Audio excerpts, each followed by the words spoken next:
تبارك الذي نزل الفرقان على عبده ليكون للعالمين نذيرا.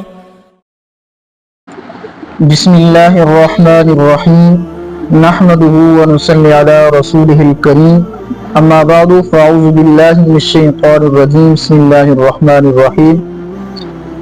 ایک بھائی نے سوال پوچھا تھا کہ وضو کا سنت طریقہ جو ہے یہ بیان کر دیں، تو آج کی ویڈیو کے اندر ہم وضو کا جو ہے سنت طریقہ جو ہے سیکھنے کی کوشش کریں گے. لیکن میری آپ حضرات سے گزارش ہے، ریکویسٹ ہے کہ آپ حضرات اگر ہمارے چینل پر نئے ہیں تو ہمارے چینل کو سبسکرائب کریں، لائک کریں اور زیادہ سے زیادہ شیئر کریں تاکہ صدقہ جاریہ کے طور پر آپ ہی ہمارے اس نیک کام کا جو ہے حصہ بنیں. آج میں نے عرض کیا کہ آج کل بہت بے حسی ہے دین کے بارے میں. جب کوئی ڈرامے کی بات ہوتی ہے، لطیفوں کی بات ہوتی ہے یا دنیاوی بات ہوتی ہے، لوگ بڑے شوق ذوق کے ساتھ اس کو سنتے ہیں. لیکن آج کی ویڈیو کے اندر ہم وضو کا طریقہ سیکھیں گے تو آپ اگر آج کا ایک امتحان ہے کہ آپ کتنی توجہ کے ساتھ، کتنے دھیان کے ساتھ یہ دین کا مسئلہ سیکھتے ہیں یا وضو کا طریقہ سیکھتے ہیں، اور جو ہماری وضو کے کرنے کے اندر جو کوتاہیاں ہیں، جو غلطیاں ہیں، ان کو ہم درست کرنے کی کوشش کریں. تو اب باقاعدہ جو ہے ہم اپنی ویڈیو کا آغاز کرتے ہیں کہ وضو کا سنت طریقہ کیا ہے. تو سب سے پہلے وضو جو ہے جب آپ کریں گے تو سب سے پہلے پاک برتن لینا ہے. پاک برتن کے اندر پاک پانی ہونا چاہیے اور اس کے ساتھ پاک اور صاف جگہ پر بیٹھ کر آپ نے وضو کرنا ہے. یہ سب سے پہلے سنت طریقہ ہے. اور اس کے بعد ایسی جگہ کا انتخاب کریں جو جگہ اونچی ہو، اور اگر نیچی جگہ ہوگی تو اس سے اس بات کا خطرہ ہے کہیں پانی کی چھینٹیں جو ہے آپ کے کپڑوں پر نہ پڑیں. اس کے بعد جو ہے آپ نے دونوں آستینوں کو جو ہے اوپر چڑھا لینا ہے. یعنی وضو کرنے سے پہلے آپ دونوں آستینیں، یعنی دائیں طرف والی بھی اور بائیں طرف والی بھی آستینیں جو ہیں یہ اوپر جو ہے بازوں تک، یہاں تک کونیوں تک چڑھا لینے ہیں. اس کے بعد آپ نے جو ہے بسم اللہ پڑھنی، یعنی وضو شروع کرنے سے پہلے بسم اللہ پڑھنی ہے. اور اس کے بعد دونوں ہاتھوں کو گٹوں سمیت، یہ گٹ کہلاتے ہیں، تو دونوں ہاتھوں کو جو ہے 3 مرتبہ گٹوں سمیت دھونا ہے. پھر اس کے بعد آپ نے کلی کرنی ہے. اور کلی کے اندر سنت طریقہ یہ ہے کہ جب آپ کلی کریں گے تو حلق تک پانی پہنچانا جو ہے یہ سنت طریقہ ہے. 3 دفعہ آپ نے منہ کے اندر پانی ڈالنا ہے، پھر باہر نکال دینا ہے. اس طریقے سے اس کے ساتھ ساتھ اور جو کلی کے دوران جو سنت طریقہ ہے مسواک، اور حدیث پاک کے اندر آتا ہے اللہ کے نبی صلی اللہ علیہ وسلم ارشاد فرمایا السواک مطہرۃ للفم ومرضات للرب. مسواک جو ہے یہ منہ کی پاکی کا ذریعہ ہے اور رب کی رضا کا ذریعہ ہے. قیامت والے دن آدمی ایک ایک نیکی کو ترسے گا، اور اگر ہم نے وضو کو سنت کے مطابق بنا لیا تو ہمیں بھرپور ثواب ملے گا. اور جو ہماری کوتاہی ہوگی اللہ تعالیٰ جو ہے اس کوتاہی کو ختم فرما دیں گے.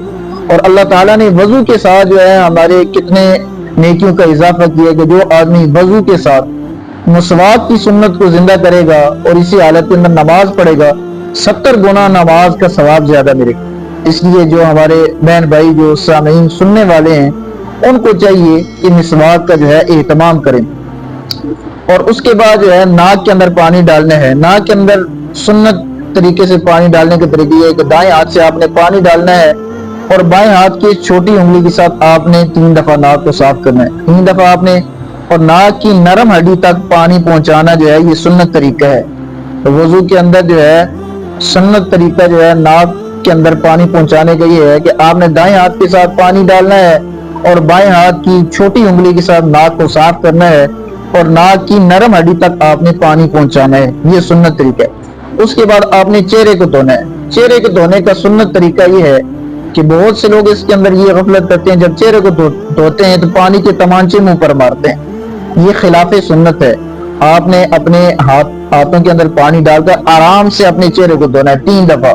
اور اس کے دھونے کا سنت طریقہ یہ ہے کہ پیشانی کے بالوں سے لے کر تھوڑی کے نیچے تک، ایک کان کی لو سے لے کر دوسری کان کی لو تک، یہ مکمل چہرہ آپ نے 3 بار دھونا ہے.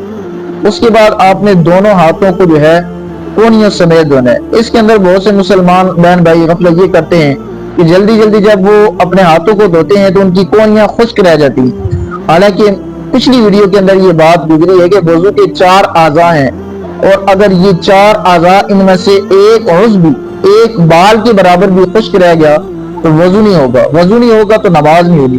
اس لیے یہ وضو کے اعضاء کے اندر یہ دھونا دونوں ہاتھوں کو کونیوں سے یہ فرض ہے، اس کو اچھی طریقے سے ادا کرنا چاہیے۔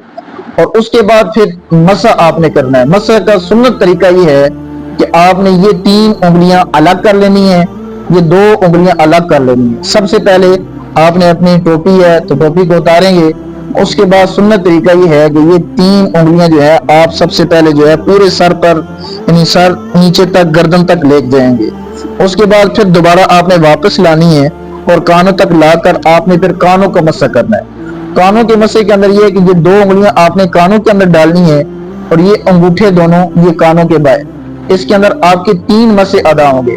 سب سے پہلے آپ کے پورے سر کا مسح ادا ہوگا، پھر اس کے بعد آپ کے کانوں کا مسح ادا ہوگا اور کانوں کے بیک سائڈ کا مسح ادا ہوگا، اور اس کے بعد گردن کا۔ یہ 3 انگلیاں جو بیک سائڈ پہ بچ جائیں گی جن کو آپ نے ترک کی ہے، یہ آپ نے گردن کے اوپر پھیر دینی، یہ آپ کی 3 سنتیں ادا ہو جائیں گی۔ بہت سے لوگ جو ہے اس کے اندر بھی کوتاہی کرتے ہیں، تو یہ 3 مسح آپ نے کرنے ہیں۔ سب سے پہلے سنت طریقہ آپ نے سر کا مسح کرنا ہے، پھر آپ نے دونوں کانوں کا مسح کرنا ہے، پھر اس کے بعد آپ نے گردن کا مسح کرنا ہے۔ اس کے بعد وضو کے سب سے آخر میں دونوں پاؤں کو ٹخنوں سمیت دھونا ہے۔ اس کے اندر بھی مسلمان بہن بھائی یہ غفلت کرتے ہیں، جب جلدی میں پاؤں دھوتے ہیں ان کے ٹخنے خشک رہ جاتے ہیں، حالانکہ یہ وضو کے اعضاء کے دھونے کے اندر یہ فرض ہے، اور اس کے اندر تھوڑی ایک بال کے برابر بھی آپ کا خشک رہ گیا آپ کا وضو نہیں ہوگا۔ اس لیے اچھی طریقے سے جو ہے دونوں پاؤں کو ٹخنوں سمیت دھونا۔ اور وضو جب آپ کا مکمل ہو جائے، آخر میں آپ نے وضو کے آخر کے اندر دعا پڑھنی ہے۔ وہ کون سی دعا ہے؟